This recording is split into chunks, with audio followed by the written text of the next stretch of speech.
press S1113 at the airport.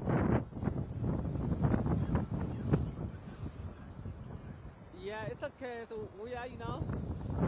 Oh, okay. So you are going to the commercial or going to the my place? Yeah, you are coming to the here.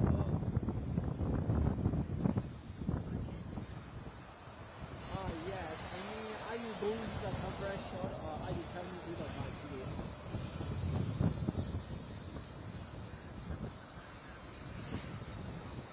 Oh, okay. It's okay. Take your time.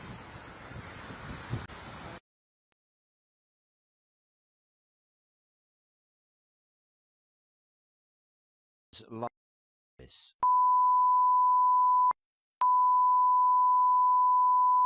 This is the primary audio circuit for the Reuters live service.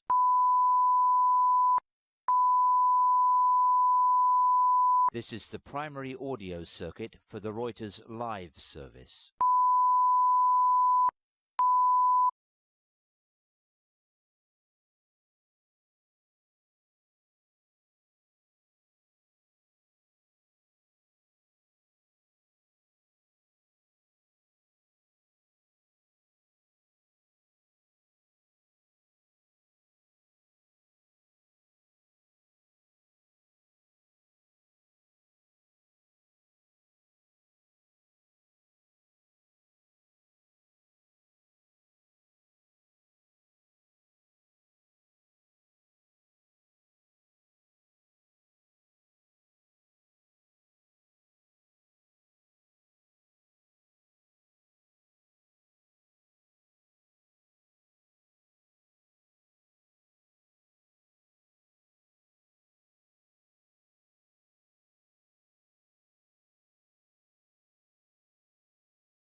primary audio circuit for the Reuters live service.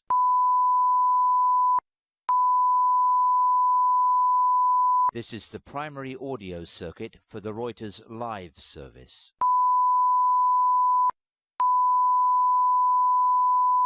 This is the primary audio circuit for the Reuters live service.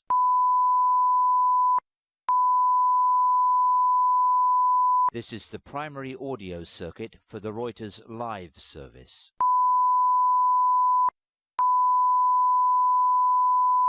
This is the primary audio circuit for the Reuters live service.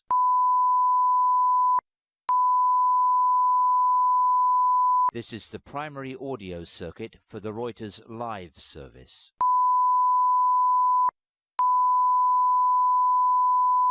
This is the primary audio circuit for the Reuters live service.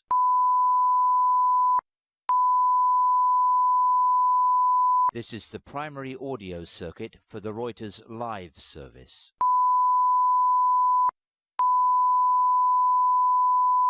This is the primary audio circuit for the Reuters live service.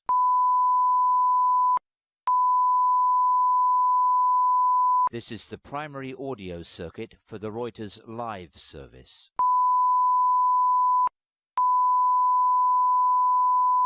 This is the primary audio circuit for the Reuters live service.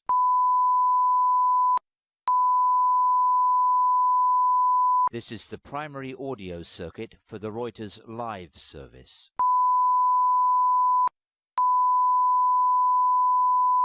This is the primary audio circuit for the Reuters live service.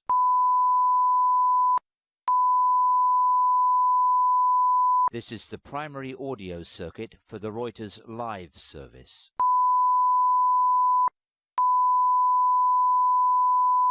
This is the primary audio circuit for the Reuters live service.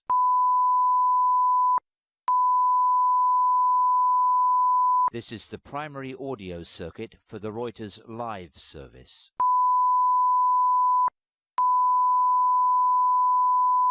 This is the primary audio circuit for the Reuters live service.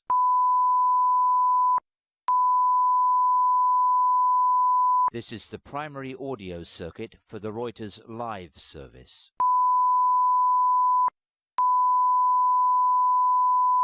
This is the primary audio circuit for the Reuters live service.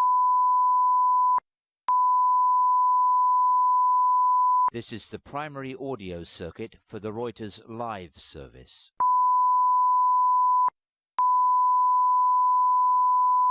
This is the primary audio circuit for the Reuters live service.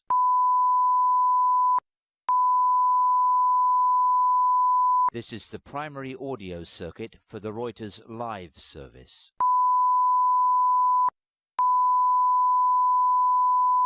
This is the primary audio circuit for the Reuters live service.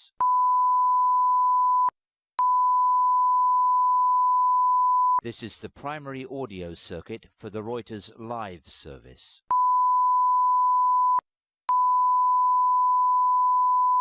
This is the primary audio circuit for the Reuters live service.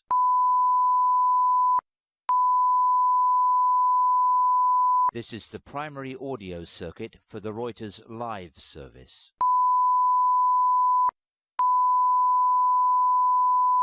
This is the primary audio circuit for the Reuters live service.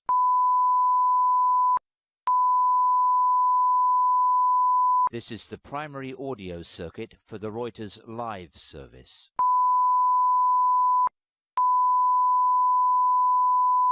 This is the primary audio circuit for the Reuters live service.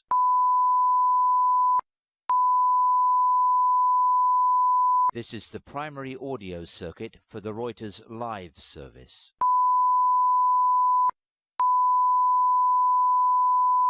This is the primary audio circuit for the Reuters live service.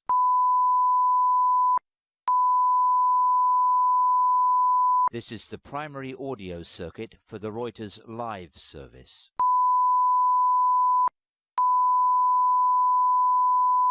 This is the primary audio circuit for the Reuters live service.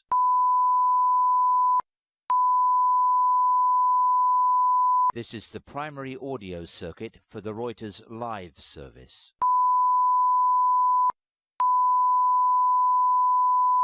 This is the primary audio circuit for the Reuters live service.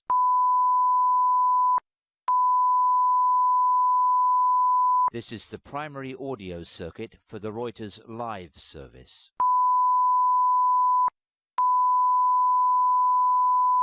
This is the primary audio circuit for the Reuters live service.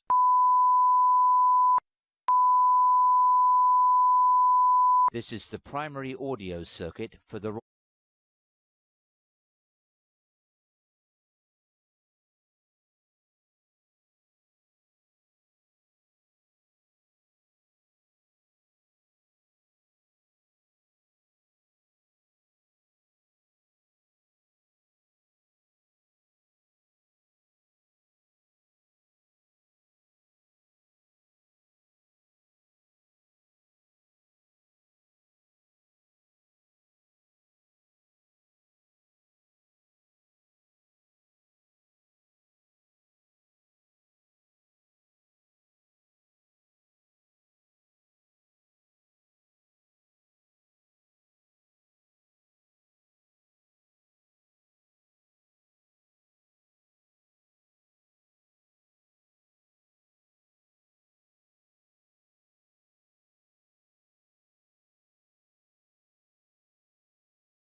board a flight, you are greeted by flight attendants and by flight crew often.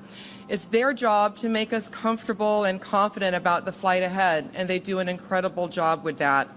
But we saw the most important role that they play in action yesterday. The crew of Delta Flight 4819 heroically led passengers to safety, evacuating a jet that had overturned on the runway on landing that was amidst smoke and fire. I thank each and every one of these heroes, every flight attendant and crew member on Delta Flight 4819. I also thank every flight attendant and crew member across the industry. Thank you for all that you do every day and every night in service of safe air travel. In regards to the accident yesterday, at approximately 2:15 p.m., Delta Airlines Flight 4819 from Minneapolis to Toronto, operated by subsidiary Endeavour Air, was involved in a single aircraft accident upon landing at Toronto Pearson. The plane was carrying 4 crew and 76 passengers, among them 22 Canadians. Flight attendants, flight crews, and airport emergency workers and responders mounted a textbook response, reaching the site within minutes and quickly evacuating the passengers. At the time, there were 21 injured passengers ranging from minor to critical but not life-threatening injuries. A total of 19 passengers went to the local hospitals, with 2 more going to hospitals in the time period after. At this time, Delta Airlines has reported that 19 of those passengers have been released and 2 remain hospitalized. Our thoughts go out to all of the passengers impacted and their families. We have taken great time and care to extend care to each of the passengers that were here after the accident. That includes comfort as well as support in their emotional well-being in the hours since the crash. We have completed the reunification process for all of the remaining passengers, and we'll continue to care for them during this extended time. I will now give you more information about the operation and what to expect in the days ahead. From last Thursday to Sunday, Toronto Pearson saw extreme conditions, 2 separate snowstorms. On Thursday and Sunday, we got more than 20 inches, 50 centimeters of accumulated snow. That is actually not typical. In fact, it is more snow within that time window than we received in all of last winter. There were many delays and cancellations across this part of Canada and the U.S. Northeast during this time, creating numerous flight delays and backlogs. At Toronto Pearson, 221 of 974 scheduled flights were canceled on Thursday. 75 of 1,012 scheduled flights were canceled on Friday. 128 of 937 scheduled flights were canceled on Saturday, and 371 of 987 on Sunday. Monday was a clear day, though, and it was an operational recovery day for Toronto Pearson, with 1,006 scheduled flights. The results yesterday, in due part to the accident, were 462 scheduled flights canceled and 544 flights operated. Let's now talk about the investigation and what to expect in the next few days as we pivot to this phase. Last night, 7 members of the Transportation Safety Board of Canada arrived at Toronto Pearson to begin the investigation. 13 more of those investigators arrived today. Members of the U.S. Federal Aviation Administration are also here on site, participating in the investigation. As it is a Mitsubishi aircraft, Mitsubishi will be here on site as well, and Delta Airlines has sent their GO team who are already here on site. So what does this all mean for operations at Toronto Pearson today and in the days ahead? Our Emergency Operations Center does remain open, though operations on the runways resumed at 5 p.m. Eastern Time yesterday. We have been in recovery mode since resuming flights at 5 p.m. yesterday, catching up on delayed flights, and that continues into today as well. We are currently without use of our longest east-west and north-south runways. This and ongoing expected additional weather conditions today will affect how fast we recover operations, particularly with departure of aircraft. We do expect that the investigators on site will be reviewing the aircraft on its current configuration on the runway for the next 48 hours. And we are looking to get to support that investigation and the removal of that aircraft off the runway, at which point we can do our inspections and then return that runway into service. Toronto Pearson will continue to provide you all with operational updates, but this is now an active investigation time, and you can expect to start hearing more from the investigating authorities about the accident that happened here. We expect that the Transportation Safety Board of Canada will be issuing a statement with more information around that later this afternoon. In closing, I thank the industry, the community, and all of our employees here and across the sector for all the work that they are doing to support this incident and those affected, and that they do every day. Air travel remains the safest form of transportation. We are proud of that record here, and at times like these, we're very grateful and thankful of how the community and the industry comes together as one. Thank you. We'll now take a few questions. Folks who maybe can come up to... Okay. Sure. Hi there. Alex Capriello with News Nation. A question about the conditions yesterday. Obviously, you just explained the extent of the snowstorms that came over the past few days. Wondering if there's been any developments or any comment about what exactly it was like on the runway in terms of iciness or wind gusts. Last night we heard the fire chief say that he did not believe that that played a role in this crash at all. Is that still the theory here? And if so, do we have any developments on what caused the crash if it wasn't weather related? Okay.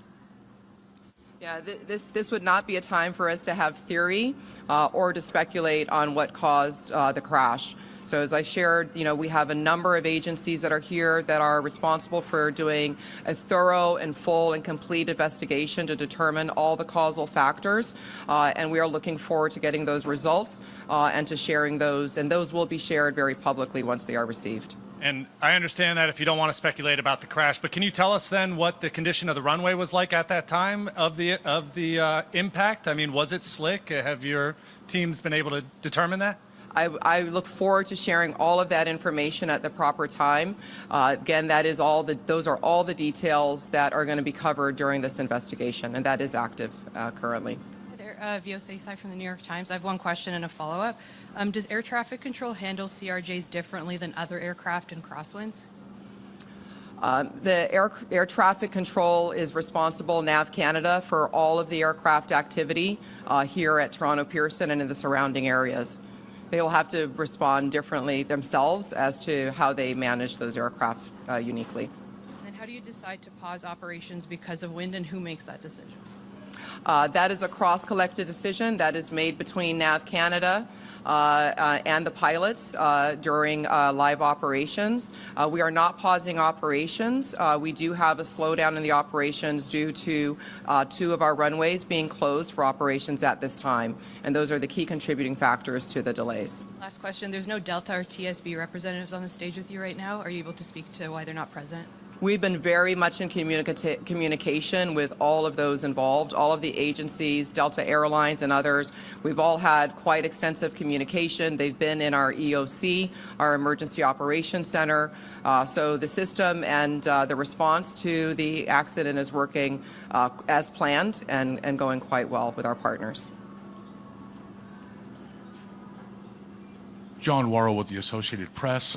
2 questions. One is the 2 people who remain in the hospital. Any timeline on how long they may remain? I do not have that information. Do you know what condition they're in? What we do know is that, again, 19 of those that were hospitalized are no longer hospitalized. The 2 that remain, none face life-threatening injuries from what we've been briefed and what Delta Airlines has released as well. And just finally, Deborah, given what we saw from all the videos that are on social media, and I'm sure what you've seen internally, how is it more remarkable that everyone was able to, survive this incident? There are so many factors that lead us to have gratitude today. Again, I cannot commend enough the crew, the flight attendants, pilots, and our emergency responders for their quick and effective response. It's really incredible. And when you see that aircraft, it just makes you really thankful for all the safety checks that go into running this one of the world's safest air transportation systems.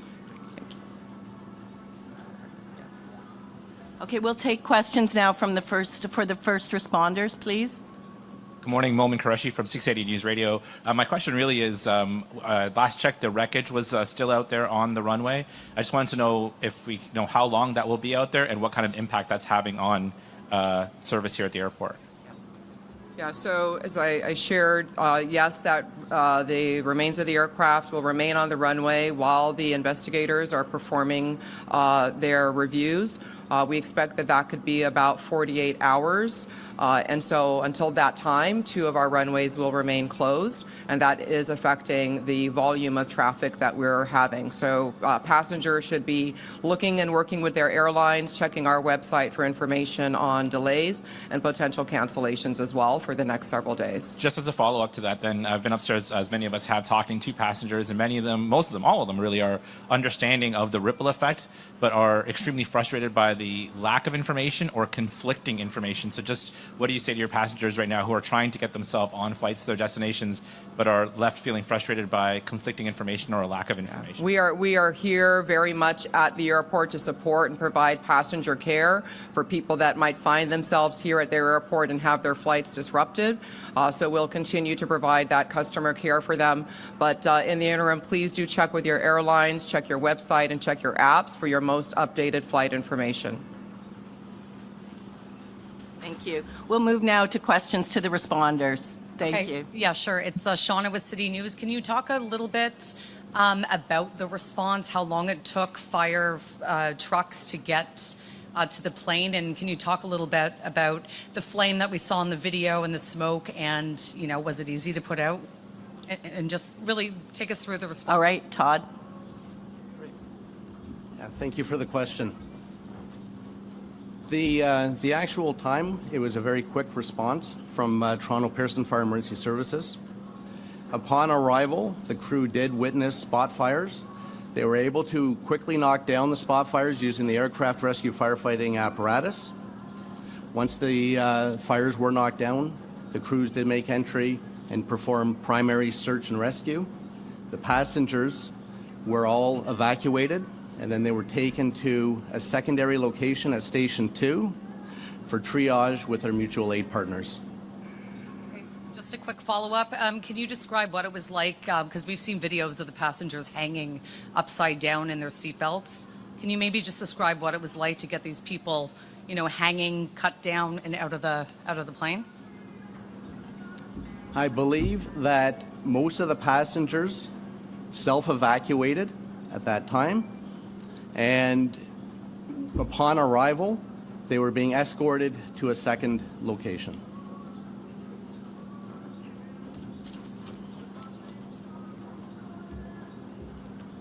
Hello, Nate Foy, Fox News. I'm just seeking some clarity from a first responder's perspective on the elements in your efforts yesterday. I know a lot of people are hoping for some clarity on what the fire chief said. And it sounds like you guys won't give us that, but can you tell me what it was like out there on the runway as you were doing your job? Was the runway dry and the wind gust, how did it impact you?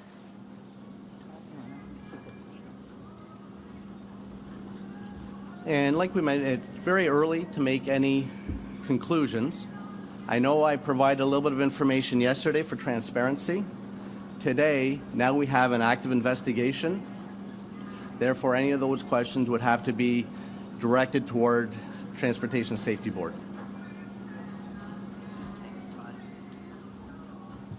Hi there, Karen Lieberman with Global News. Besides the chief, I just wondered if any of the other first responders can speak to their own experiences and what you found and how you cared for some of these passengers. Sure. Thank you for the question. Mark Andrews, Deputy Chief of Peel Regional Police. I'd like to, before I answer the question, I'd like to say that our thoughts and prayers are with the 76 crew members and 4 passengers and their families that were impacted by yesterday's events, which fortunately had the best possible outcome for all of us. Our response as Peel Regional Police, we're the police of jurisdiction. We have a really robust presence here at the airport. We actually have a fully functioning division with 100 officers and civilians located. We have a presence on the public side and the private side. So we were able to respond in a very timely fashion along with our first responder partners. The conditions were difficult, but I will say this, that we regularly practice with our partners in fire and EMS and the GTAA and Transport Safety Canada. So we were prepared for this event, as extreme as it was. And our men and women, not only in policing, but across all the first responder services, did a tremendous job. And in my mind, no doubt saved lives. So I'd like to acknowledge that. There was some impact, on the police of jurisdiction being ourselves, not only here at the airport, because as you can imagine, we don't have surge capacity to deal with something like this the way they do in the private industry. We had, at one point we had 50 police officers responding to the circumstances here at the airport and the surrounding environment. What I'd like to do is thank our partners at the OPP, Commissioner Tom Creek and Chief Myron Demke, because they supported us through the aftermath of the incident. Officers to support both of our public. All in all, it was a great response by first responders, supporting GTAA and our TSB partners, but it's something that we've practiced and we're well prepared for should this happen again going forward. Mississauga Fire and Communications Services received the 911 call. It's called a crash alarm, so we get it directly from Pearson into our communications center. So we had a very quick response. We had 6 apparatus from Mississauga Fire respond. It was a combination of aerials, engines, and squads. In addition, we sent our command vehicle and also a tanker.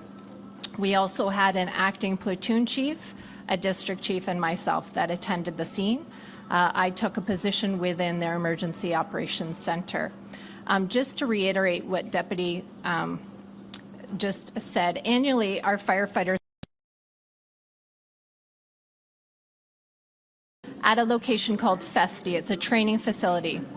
Our primary response is to assist with water supply, search and rescue, rehab, and medical support.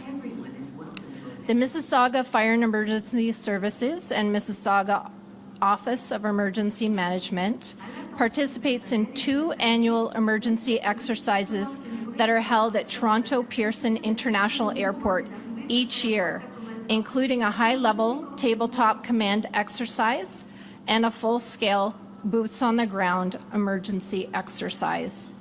In addition to the exercises conducted each year at Toronto Pearson International Airport, the City of Mississauga conducts its own functional emergency exercise, and we did that in 2021, examining an aircraft accident occurring within the City of Mississauga.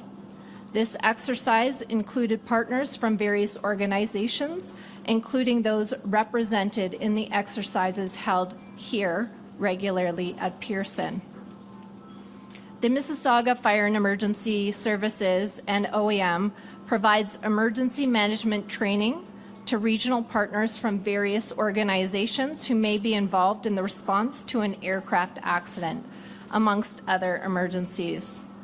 The Mississauga Office of Emergency Management can also serve as a conduit between the city and the Provincial Emergency Operations Center if provincial-wide coordination for the response and recovery of community impacts during an emergency is required. During an aircraft accident, the Mississauga Office of Emergency Management can assist in the coordination of providing municipal services if requested by our community partners who may be impacted in the event. This could include transportation like buses, facilities, or heavy equipment. The City of Mississauga has developed its own aircraft accident emergency plan, which conforms with and operates in conjunction to the airport emergency plan developed by the Greater Toronto Airport Authority. Thanks. That was a fulsome response. I just also wondered if anyone can speak to the nature of some of the injuries. Do you want to speak to some of the nature?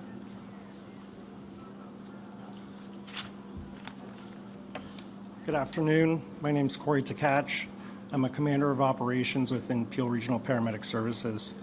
So upon our arrival of the crash site, our staff were faced with a multitude of different injuries, mainly stemming from back sprains, head injuries, anxiety, some headaches, nausea and vomiting due to the fuel exposure. So those were the common sort of injuries that we had come across. Any more questions? Please, Mal Hamidi, Canadian Press. Just want to follow up on this rescue effort. Can you please provide some details on the timeline? How long did you, paramedics and firefighters did it take for them to get to the airplane, and how long did it take for them to evacuate the airplane? Okay, Todd, you want to take that? Yeah, the response from Toronto Pearson Fire Emergency Services was minutes. Because there is an active investigation, we won't be able to provide the details, but it was a very quick response from Fire Emergency Services as well as our response partners that just spoke. Can you please also comment on the role that flight attendants played in evacuating the airplane? We saw some videos on social media where basically doing their job, helping passengers get off the plane. Can you please comment on their role in this? Sure, absolutely.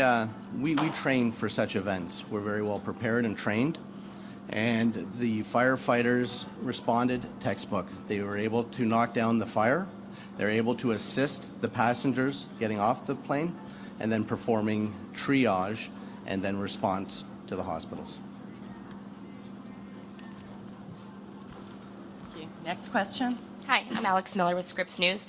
I know you can't confirm what you saw on the runway, but can you confirm that the runway had been coded as fives across the board as a wet runway for the pilots, which is a runway with light snow or slush? Sorry, I don't know if I followed that question. Do you want to answer, or do you want to repeat it? Did you get it? Yeah, like I mentioned earlier, because there's an active investigation, that will have to be directed towards the Transport Safety Board, please. Hi, Jessica Murphy, BBC News. I want to go back to something Mr. Andrews said. You talked about difficult conditions that rescuers faced on the ground. I'm hoping you could go into a bit more detail. Sorry, with who said? Sorry? BBC. Oh, no, sorry. Peel Regional Police. Peel Regional Police. Thank you for that question. The conditions that I was speaking of is the environmental conditions, the cold, the wind, the fact that we were still having the occasional snow, but those are conditions again that we're used to working in as first responders, and our people, along with the other first responders, did a tremendous job of responding in those conditions. It's part of the environment that we operate in. Megan Fitzpatrick from CBC News. What can you tell us about the child that was airlifted to sick kids? Do we know if the child was on somebody's lap or buckled in? What can you tell us about the nature of their injuries? No, we don't. I'm sorry. You don't know if the child was on a lap? No, we don't have those details. Can you give us an age range of the passengers on the plane? We don't have that either. I would direct that to Delta. We're going to take two more questions. Okay. And just one more on of the two that are in hospital, is one of them the child? We're not sure either. I have a quick question for fire. Flammable is it? How much time did that give you to tame it? Okay. Did you hear the question? Okay. It's on the jet fuel, like whether they were Yes. Upon arrival, there was jet fuel and there was flames.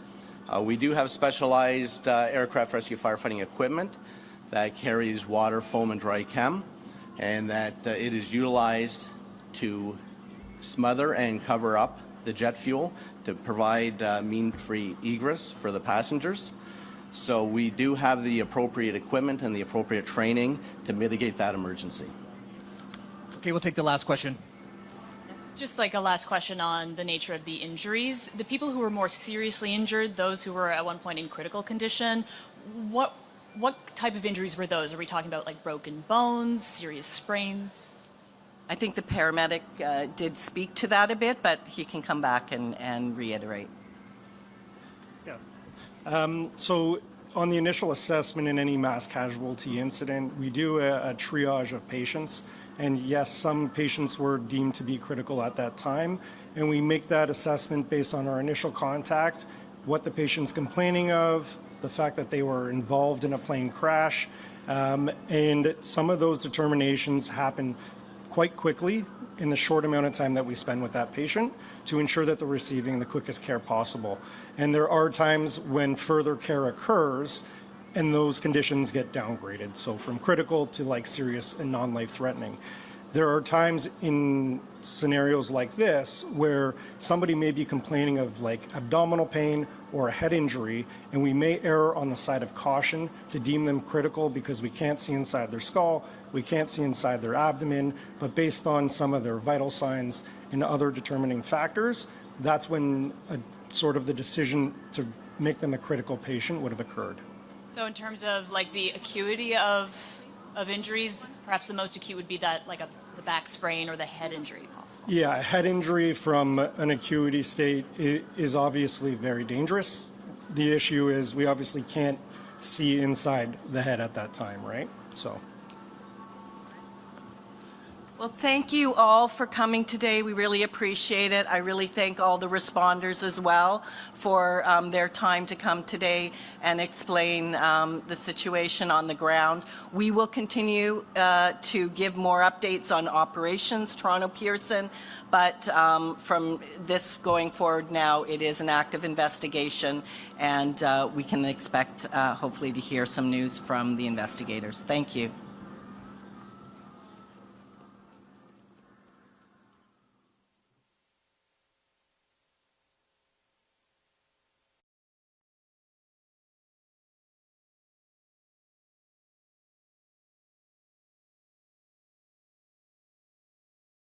Audio circuit for the Reuters Live